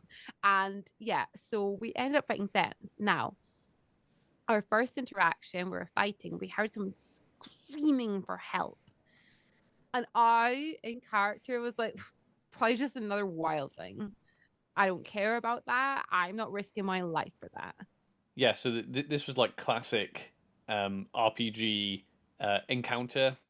Building. Our first encounter was like walking through the woods, you hear a scream for help, and then the enemies all come running out. And yeah, this is our first contact with the Fen, which I believe that the Sworn Swords, they knew about the Fen, that they know who the Fen are, because we were getting basically there was a lot of role play being like, oh well, this is far down for the Fen to be. And the thing that's important in this story is that the Fen don't speak the common tongue, whereas the other wildlings do speak the common tongue. So they're all speaking in their language. I can't remember what the language is called. But yeah, we end up saving this other wildling from them, and that's where we experience this this type of LARP combat, which I completely love. You basically, if you feel like you've been injured, you've been injured. If you want to give, there's one thing they said in the brief as well. If you've been injured, make sure that you're giving the healers role play as well. So people were getting stabbed and having ears ripped off and things like that. And yeah, there was quite an intense little scrap in the woods there. Then we spoke to this. In fact, actually, do you want to carry on? And I'm struggling to remember the name. I think they were called like the Marsh Things or something. Okay, Is so that yeah, I got a little right? bit confused because I don't know whether people got confused or whether they Marsh had several people, names because Marsh. so they were the Marsh Walkers. Well, I keep wanting to say Marsh Walker, and I think I'm actually. But the reason I'm saying Marsh Walker is because isn't that a thing in Empire? And No, I'm it is, actually but I'm not entirely combining sure it. whether that's because that's why people were calling them Marsh Walkers. I don't know I thought they whether were Marshlings. I thought that's what they were, but I don't know. We a lot of people were calling them Marsh Marsh people. Walkers. Yeah, So we the had the Marsh Marsh people. person, Yeah, and they had a clan. Their clan was nearby. So now the clan that was nearby is one that the Night's Watch regularly interact with. They trade with. So they trade, for example, they'll trade things that we can get, like certain like fabrics, materials, and things like that, over for what they can get north of the wall. And it's a positive relationship, or so we were like fed to believe, that we had this relationship and went over and we entered this their little area. And what was striking, first of all, is that everything we'd fought so far was quite heavily armored. These people were not armored. They were not warriors as such. They were farmers, but that was is what they unusual. Like were. Yeah. in World, that was unusual that the Fens were heavily armored. It wasn't unusual that the Marshlings were not Mm-mm. armored. It was unusual that the Fens were Fence heavily were armored. armored. Yeah, Yeah, I thought that as well. yeah. So we're in there, and first of all, some of them were like welcoming the crows with open arms, like, yes, come in. Other ones were like, why are you here? And there was a lot of interesting role play there because you never knew like what people were saying. Keep it in mind, we had grown up south of the wall. It's lots of different sort of like customs south of the wall. The one thing that was really wonderful, and I want to give a big shout out to every single NPC here, was the obsession with the birds. Yeah, the birds. Yeah, Whenever you looked around, if you just caught a glimpse of an NPC, they were looking up at the birds. And it was beautifully done because there was no actual birds there. I fully believe there was birds there. yeah. So in Game of Thrones lore, you get people who can basically put their souls into animals. And these people can use these animals to spy on people, to attack people, Just run around and have a good time. or to just run around and have a good time. Yeah, those Yeah. are basic things that they can do. Game of Thrones, the main one is like Brandon Stark. And the books is all the Stark kids can all turn to wolves. So it gives you a bit of a cool sort of like, and they are Yes, they put their dwarves. spirit. They put their spirit into like a wolf. They don't like turn Yeah. into a wolf or anything No, they like put that. their No. spirit into it. So they're physical beings. So like there's a physical person sitting there somewhere looking like they're almost asleep, but their spirit is inside an animal, and that's what they're doing. So quite interesting. So basically, yeah, that's why I was looking at for the birds. The birds were spying on us, and so on. So we're there and we have like a lot of really unique role play and everything. And this was so much fun, by the way, like role playing with everyone. I feel like I made him a bit of a friend here. What did you think Sorry. of the OC settings? We haven't said that.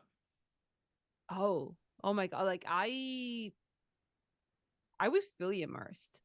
Like, yeah, OC. I actually forgot where I was, if that makes sense. Yeah. Like, Yeah, I just meant like because we had like so this because you said, oh yeah, the clan is nearby, but like yeah, so they were actually had the Marshwalker settlement. I think it's like what they use like they call it like the Viking village. So there's like mm. again like little sheds and things like that, different from where we were on the Oh yeah, so Friday they had night. like the wooden sheds where OC, that's where people were sleeping. These wooden sheds. And then you've got like the bar, which is all set up, and then you've got the best fire pit that I've ever seen. Yeah. Um, this huge, big. Well, they knew they needed to put like base most of the game here because we needed heat because it was January. Well, like it was a cement. It was like a large, like cement sort of Mm, like fire pit with like the bricks around it. So mm. obviously all the fire on top was like heating up all the surrounding area, and it was really nice. It was just beautifully laid out. Although at this point I'd be fighting so much, I think I was like sweating so much. I was just Yeah, that like, was quite funny, wasn't it? Because we were all like, we were sweating, oh, and we it's came in. so We were like, cold. oh, it's cold north of the wall, isn't it? I've got the cold sweats going on, you know. Uh, so yeah, sorry, yeah, you were going on about like your cool role play in the village. Oh yeah, yeah. So again, I'm gonna give another shout out to this NPC. I'm sure they'll eventually reach out at this point because I'm like, I had so much fun with this person. So, same NPC from the night before with like the sort of like white sort of hair. Um, and they were playing like somebody was living there, and I just had like silly role play with this person. I'm sure a lot of people know what I mean when I say that. Like when you're trying to play these serious roles, and you're doing it. That little escapism into that sort of silly role play is just so much fun. And we had all this role play into the fact that the roof of their hut had a hole in it. I don't know how much of this was written. I don't know how much of this was even a No, thing. I don't think it was written. But it was just so much fun. The fact that they were like, oh yeah, there's a hole in it because like, of my stick. Mm. And it doesn't fit. And we're like, well, we need to find you a bigger stick so that we can make the roof higher. And I was, yeah, but if I find a bigger stick, that's going to be my new weapon. And we're like, oh my gosh, this is such a conundrum. And then we were like, we've got builders. Like, forget about the fence. We have builders. We should fix your house while we're here. And this was just the most ridiculous role play ever. But it kept coming up like every single time I was with this person, like, oh my god, look at that stick. That's bigger than your stick. Do we replace it? Do we steal it? And it was just constant. And I was like, it was just such silly role play that I just really appreciate this. And it was a lot of fun. And I got to have a lot of fun role play with this person and fighting by their side and everything for a time. For a time. Yeah, so like For a time. yeah, Trusted you. yeah, so plot wise, you've already mentioned, like they were looking up the sky, but the whole time, and this was the theme throughout the whole of the plot, is that the Night's Watch were very um sort of, I don't want, they're not, impartial is not the word at all that I'm trying to think of, but we were Yeah. observers basically Yeah. in this in the plot. We weren't really the central uh part of the plot. We were like coming in, and we basically got to decide what we kind of thought of it. So even from that part, we saved this marsh walker. We brought them back, and then we're like, hey, and then basically the locals were just like, why are you here? Why are you in our village? And we're just like, I don't know, Yeah. because we're all just like conscripts. We're all like, most of us are like felons and murderers, and we're just I like, think we're told to like come I here. think I set something up as well is Really? because when I was like, oh my gosh, but they're wildlings, why are we going there? And like one of the veterans was like, well, yes, well sometimes we trade with wildlings, and I made that assumption that well that was why we're here, Yeah, and we were like, why are you here? And I was like, I don't know, I think to trade, and yeah. then they kind of all got their backs up, being like, to trade. What do you want? And I Well, was like, yeah, this is I don't it. know. So I'm not entirely sure whether this was part of like the game mechanic as well, that the some of the veterans knew a bit more than we did, because yeah, we were literally said, oh yeah, we're going to trade with them. I'm like, cool. And then they were asking me, and I was like, oh yeah, well, I guess we're here to trade. We're looking for like ponies and things like that. And they're like, oh, we trade, like we don't have anything to trade. And I was like, I don't know, talk to, and literally everyone had the same attitude. They were just like, oh, wildlings, so um The poor master of arms, every single one of us was like, speak to the master of arms. yeah, He yeah. seems to know shit. Yeah, we Speak were to just him. pointing at people that were in charge, and just be like, yeah, go talk to that person. What happened between, because then it was lunch. Obviously, we had like in character lunch, which by the way, Right, awesome okay, having in yeah, yeah. character stuff. What was the event after lunch? Right, okay. So the reason we got lunch is because we made a deal with everyone here. Oh, that's right. Yeah, We made a deal and we agreed that if they gave us shelter for the night and they gave us some food, that we would deal with the Then issue. Now, you already mentioned the Thens were further south than they normally are. This is true. Now, this little village was in the crossfire of two opposing clans. And that's why so many of them were getting killed. yeah. So we were like, well, sure. we'll kill fans. We like killing fans. They were quite We'll a do that. victimized, like they were giving us stories of like, 'cause when you asked the NPCs in the village, they were like, "Oh yeah, you know how often do you get raided? All the time. You know how many have you lost? Oh, Beyond count, how many yeah, it we've was like lost. we We have don't have any nothing. weapons. We have nothing." Type we thing, are you we, know. we're by ourselves. We have nothing. We barely have food to feed ourselves. Mm. Oh, did you? And they were asking questions like, did you see any wildlife on your way here? We haven't been able to kill anything, and all the animals have gone weird. The animals like have started becoming rather vicious, and they were mentioning things specifically. They said like elks and deer have gone vicious. And I'm like, Vicious, well, they're yeah. mentioning prey animals Mm. turning on them. And I was like, that's weird. I remember being like, well, it's a prey animal. Could you not just kill it and eat it? And they're like, no, no, no, these are not your normal prey animals. And they fed this whole story. And it was really well done. Hmm.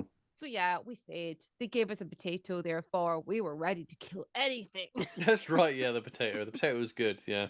No, The food was that's not sarcasm, by the way. We had no, that's potatoes not and sarcasm. yeah, The we had food was potatoes really and good. sausages, and it was all, yeah, it was great. Yeah. They did a really good like proper like hearty sort of like meals Mm, and everything yeah. where we got like stew, potatoes, vegetables, sausages. They had like vegan options, veggie and meat Mm. options, and it was just perfect. So we ate, everything was all good. I remember being like, oh, so they're giving us a meal so we could fight off everything. And I was like, I've just seen a full meal. I hope they don't attack anytime soon. Because I ain't gonna do nothing. So then at this point here now,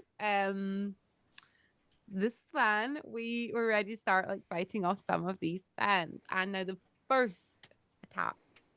Yeah, so this encounter was really important, I feel anyway, for the connections between us and the wildlings that we were with, because we headed out to kill these then. And when we headed out, um, it it was a weird one because we actually just started discovering a little bit more about these then. First of all, the arrows that people were getting shot by, Yeah. What was the thing with the arrows? Because I didn't like. I don't know. I I honestly heard don't about know. this and I didn't. I only heard little bits. Basically, my understanding, correct me in the comments, everyone, the arrows had something on them. They were even laced with something, or they were a very weird shape because, from what I heard, there was no issue until someone tried to remove them. I don't know if it was meant to be like a shape with like the actual head on it or something, but there was something weird there. So we did that. We also had to capture one of the fans, which we did. So one of the veterans, so it was her orders that I was like following and listening to. And she was like, yeah, no, we need one of the fans alive. I was like, okay, cool, let's do this. Let's get Fen alive. Now I think this was actually for us. The watch wanted a Fen alive. I don't think this was for the village. I might be wrong. But she was like, yeah, we need a Fen. I was like, yeah, let's do it. So we all went out and we captured a Then. The result was we all headed back. We captured Then. A lot of people were missing several body parts. It was a hard fight. We got back, and this is when I was like, oh, this is important for us all to be quite close together because the wildlings were like, yes, what do you need? Suddenly, I noticed this. Suddenly, they had all these medical supplies because we needed medical supplies. This village that had nothing. So, but it was fine because they gave them all to us. So they bandaged people up, they helped us, they healed people, and we lost one person in this battle as well. And it was to do with how the arrow was removed. I believe they bled out. Right. And then at this point, we kind of had that little like sort of like downtime bit in between everything where we just kind of like, chilled out for a bit. Um, and my memory's fuzzy here though. So can you fill in this bit? Yeah, yeah. We quite a we were literally front row seat at one of like the big like reveal revelation type things here. So the not a big reveal, but like a reveal of the character of certain NPCs. So the captured Fen that we had Oh, was sat yes. like right next to us. Captured Forgot. Fen being played by Elle, who like we said, the Fen don't speak common, so they're this Fen that we had, we couldn't converse with them at all. We were trying to converse with them. It was pointless to converse with them. And the village elder of the Marshwalkers came up and offered this Fen something to drink. And they're kind of role playing again. Like the Night's Watch, we're like, oh yeah, whatever. It's a Fen. We can't hear it, and we're all, when we're not playing compassionate people, really. We're all just like, oh yeah, it's just another job on the Night's Watch. Blah blah blah. We're just here to eat our food and then get on with the mission. Blah blah blah. And so we're all sat there, and like you and I think. Well, definitely I was Mm. anyway. I was sat like right next to I them. wasn't there at this Oh, point. you weren't there. Okay, I was No. sat right next I to them. didn't realize that you had Yeah. that everybody, somebody had given her something to drink. Oh no, I yeah. did The not village know elder that. literally, like, I experienced the role play between the village elder and the captured Fen, and the elder was like, basically drink this, and the Fen knocked the first lot out of his hand, and then he went back and got some more, and drank it. And OC, I obviously heard the elder was just like, you've just been poisoned, basically, to the Fen NPC. um, so we're all there, and then the village elder goes off, and yeah, then our Fen captive starts dying, basically. Yeah. So like at this point, I think it was, I remember at this point, I like came over and I like came over to like sit down next to you all, and like I saw this. Yeah, this is at the fire pit, by the way. This isn't like in a Yeah. secret little like thing. This is like No, blatantly in front of everybody. Yeah, anyone can come over yeah. and experience this. Um, Elle, no, shout out for you. Your role play was very convincing. Very convincing.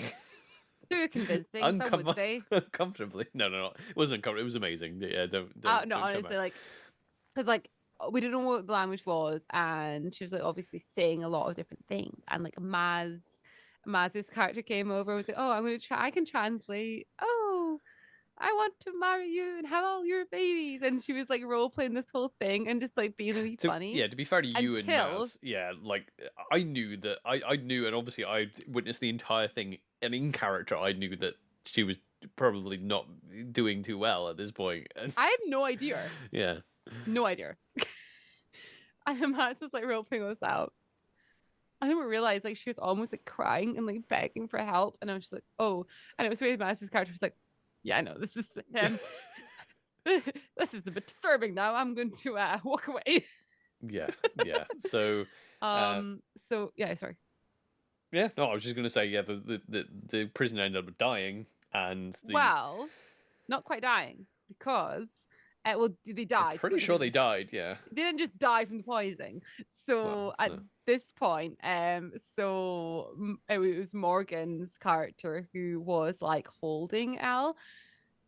I like picked her up and they walked off. And this bit here, so he like led her off out behind the sort of buildings, but just enough so you could see. And I looked over. What I would like to say, the role play that was carried on, even though probably a small fraction of people saw this, was really great, because all I saw was like Morgan lift up this knife and just enter at the back of this building, and then they were gone. Yeah. And it was just like, okay, cool. And again, we're role playing in a brutal setting as well, so we're all just like carrying on, with literally a murder. Just like it's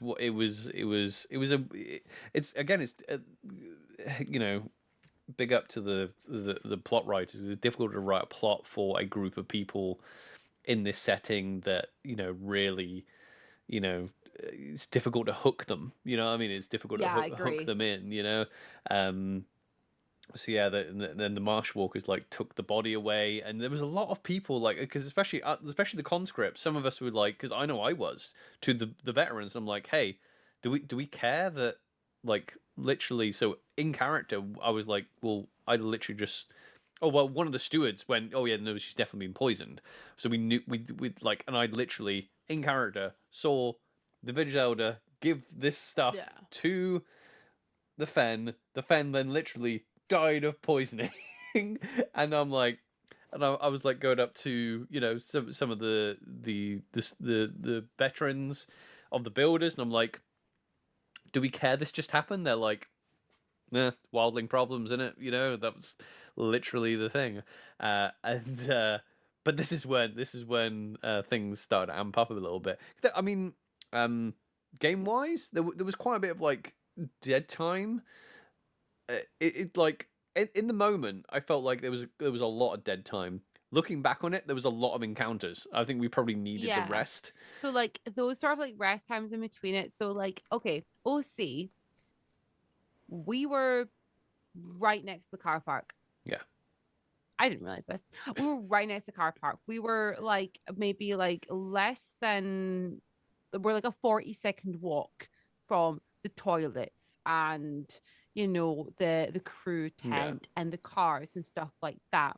So this sort of like dead time, if you like, between it was time so that people could run off the toilet, go to the car to grab a drink, and so on, which was really appreciated like at the time because it meant that you could actually be like, oh, I can safely run off here and I don't miss anything. But also, if I am missing something, I'm going to know about it because everything's literally just there and I'll hear it from where I am and I'll know that I need to run back. yeah. It took me a while to kind of get my bearings, and I don't think I confidently have my bearings now. But Uh, but like it was quite good the way they did that. So then we ended up with an encounter in camp. So on my side, where I was, where most of the builders were, we saw a bear come wandering into camp, and there was a load of ruckus. You were obviously weren't there, but we ended up like fighting this bear. I thought it was pretty big, but it was like basically it was someone obviously it was someone in a suit. Yeah. The suit was very very well made, but it was only like my height. So we start. This bear comes like wandering into camp, and the village elder is like we need to kill the bear. We kill the bear. That's a warg. That's a warg. That is, and we're all just like obviously in character being like, what the hell's a warg? Some of us were like, oh yeah, I know what a warg is, and blah blah blah. So he was like, oh, you need to get rid of it. You need to kill it. And we're all like, oh, be careful, and we're like, obviously poking it and prodding it and attacking it, so it like moves away. And then it keeps coming back, and then someone got like their like eye scratched out by the bear, and like you got too close, and it was like tearing people like to the ground. And then it like scarpered off. We like pushed it away, and then we came back, and then obviously we heard like loads of ruckus coming from the other entrances to the camp. So I'm assuming that's where you were. So the bear came in and we all ran towards the bear. So like everyone ran towards the bear at first, being like, oh my gosh, there's like a bear. And we like all saw this bear. And then at that point, the call for wildlings came through. So I feel like three other entries. There was like two gates coming in, but there was also one bit that had like fallen down. I don't know. I think the builders hadn't fixed it yet. And Hey, what's it? This is a Marsh Walker problem. so like people start coming in and we're like, okay, well, they can deal with a bear, we'll deal with wildlings. And we all went off up to our different entrances and started like dealing the wildlings. And this is when things got a bit scattered. This is when I found myself with two of like the marsh walkers or the marsh people. Like I found myself with them because one of them, again, the same one with the white hair, went this path. And I was like, oh, that must flank around there. So I followed them and I was able to flank like the enemies coming in. So we came around, we're like, okay, we're going to flank them. And we came around and she was like, oh, there's a lot of them. And she ran away. And I was like, what? And I looked, I was like, oh my gosh, they're all dealing with one bear. There are so many of these people coming. The bear is a distraction. Forget the bear at this point Yeah, because we had so many enemies. yeah. So I was like, okay, screw it. I'm a ranger. Let's do it. We ran out. We managed to flatten them. We managed to get through it. We took a lot of casualties.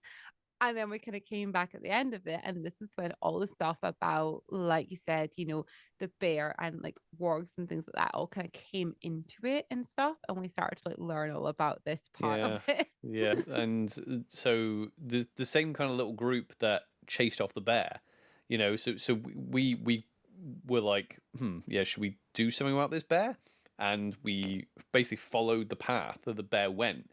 We were like, should we go? Shouldn't we go? And we're like, you know what? We'll just it's fine. We'll keep going. There was like an NPC with us as well, like one of the Marsh Walker NPCs with us, helping us track the bear. Ah. And it was at that state. The thing is, we were leaving camp, and we were like, it was that way that we're like, okay, we'll keep people informed of where we've gone, sort Yeah, you of. didn't do that. But it's fine. And the thing is, I actually heard like the NPC with like the earpiece in, being like letting crew kind of know what we were doing as well, And I was like, I know this. I know there's something down here as well, OC. Okay. On our side of this situation, we all got together. We're like, okay, that was terrible. Let's get everything. Let's get barricades up. Let's get the builders in. Let's get all the barricades up. Make sure they can't get back through again. Let's sort this out. And then there was a conversation of some people have gone after the bear. Are they tracking it? Why are they tracking? What's happened? Well, I don't know. And I looked around and I was like, yeah. So I knew you'd gone. yeah, there could only been like 6 of us or something, maybe even less, And then we had the NPC with us, and we're walking down, we're tracking. And the NPC's like, like licking the leaves and things like that, going, oh yeah, this blood is because basically we've obviously like stabbed this small bear, and it's like, we're pretending we're tracking the blood and things like this, and the NPC's like, oh, there's tracks here. And we're just like, it's like, this is a big bear, the NPC says. And we're like, I mean, it wasn't huge. It was like about a size of a man-ish, like maybe even smaller, And they're like, no, this is a big thing. And at first I thought it was maybe an OC miscommunication or something. And I'm like, is it like, are they overestimating the size of this bear? And then I'm like, oh wait, there's more bears, right? So so we're like, okay, we'll keep going, So we kept going, and then this NPC comes running out, and I definitely clock that it's an NPC, because I'm like, at this point we've been playing for quite a few hours, so I kind of knew who the player base was at this point. So this person runs out. They're like, you need help, you need help. My friend's dying. Come quickly. And obviously we're like quite away from camp, and it's leading us down this little like tunnel of like foliage, and instantly we're all like, who are you? And then the crew member NPC that was with us says, oh, you guys actually, this is the other thing with like a smaller LARP as well, compared to something like Empire. The curation of your story and your experience is just so much more focused. You know what I mean? It's like you've literally got people like creating this awesome experience around you. So this crew member literally is just like, OC, yeah, you recognize this person. This person is part of the watch. And we're like, Okay. oh yeah, okay. Lead on. So we follow, and there is a a bear, right? So the small bear that we obviously saw is led on the ground dying. There is another like NPC member of the Night's Watch or whatever, like trapped down there. But in between us and the small bear dying and the NPC is this huge bear. And it's so big. And we're like, oh, okay. This is a big bear. And someone goes in to try and like prod it and attack it, and just gets like wiped out by this like huge bear paw. And we're like, okay. And someone who was with us, I can't remember who, it must have been like a ranger with us or something, went, I'll go get more people, and went running up to get more people. Okay, so at this point, I think I'll interject here. At this point, a ranger comes running out from nowhere. We're all chilling out. We're like, okay, got people healed. We're fine. We've got our barricades up. We're all good. Person comes running out of breath, collapsing on the floor, but like, we need help. They're down there. It's got them, and it was just like, like, okay. And then I was like, wait, because like that's our part of me came over. I knew you were there, and I was like, shit. And I was like, okay, we need to go. And I ran. Yeah, properly ran. Outran the people that were with me because I wanted to get there. Yeah. So the few of us that were there, we fought the bear. We killed the bear. We brought it down. We surrounded it.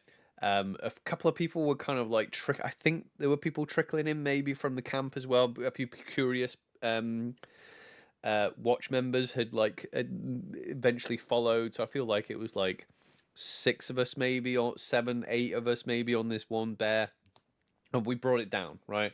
And we're like, right, okay, let's go. And the NPC, the Night's Watch NPC was, oh yeah, let's go save our friend. They go off to save their friend, right? And then me and another ranger, we go to the baby bear, right? So people, I'm gonna timestamp this. So if you don't want to hear what we did to the baby bear, just you could skip ahead a minute. I'll put a timestamp down there. So we I'm actually going to join you all here, and I'm going to skip out in this bit.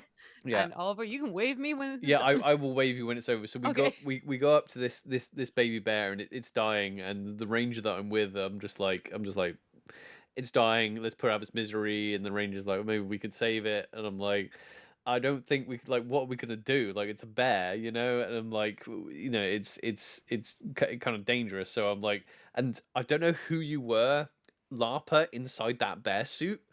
Roleplay was heartbreaking and so good. The person in the baby bear suit was just making baby bear noises, dying, and I was like, oh, it's again, it was excellent roleplay. And I put my sword through. I said, I'm gonna put you out of your misery, like OC, and I did the deed, right? I'm gonna wave to Robyn so she can put her Thank headphones you. back in. So once I had done that, there is me and one other there's one other Night's Watch person with us, and we're stood there. We've done that, and we turn around. There's dead baby bear there, and we turn around, thinking we've probably killed another big bear. We turn around, and then there is a huge bear coming towards us. Now, geographically, if you imagine, we've come from camp through down this hill, down this track, fought a bear in front of us, gone past that bear, dealt with the baby bear. The other person has already got well long and gone. And our friends are already back where we were when we walked up to this baby bear. We turn around, and there is a huge bear between us and our camp and our friends. And I'm like, oh, and the person playing the bear, I don't know how tall you are, but this bear was huge. And I was like, oh no. I have a suspicion on who it was. Yeah. I was like, whoa, okay. So we just turned around. There might have been 3 of us, actually. There might have been mine 3. But basically, me and one other ranger were like, right, okay, we need to basically turn and run the other way, basically. So we were running away from camp, because there's no way we were going to get past this bear, because it was like the foliage kind of made like a tunnel. Like, it's very difficult. It was very difficult. It was very funneled into this, like, there was basically you could barely stand 2 abreast on those lanes, couldn't you? Right. So that big bear was like, there's no way we're gonna just scrape past it at all. So we ran the opposite direction with bear in like hot pursuit. Meanwhile, you are running away from the bear, and on the other side, we are running towards where we think our Night's Watch friends are, having absolutely no idea what we're running into. No. So yeah, we'll leave it there, and we'll pick it up in part 2 with the bear in hot pursuit. If you enjoyed this episode, make sure that you like and comment on the YouTubes. If you are listening on your favorite audio platform, iTunes, Spotify, give us a 5-star review. Go check out our Patreon. You can support us over there. If you so wish, you're under no obligation to do so whatsoever. Go check us out everywhere to have it to roll. And until the next episodes of LARP Tales, we love you very much, and stay safe. See you later, everyone. Bye-bye. Bye.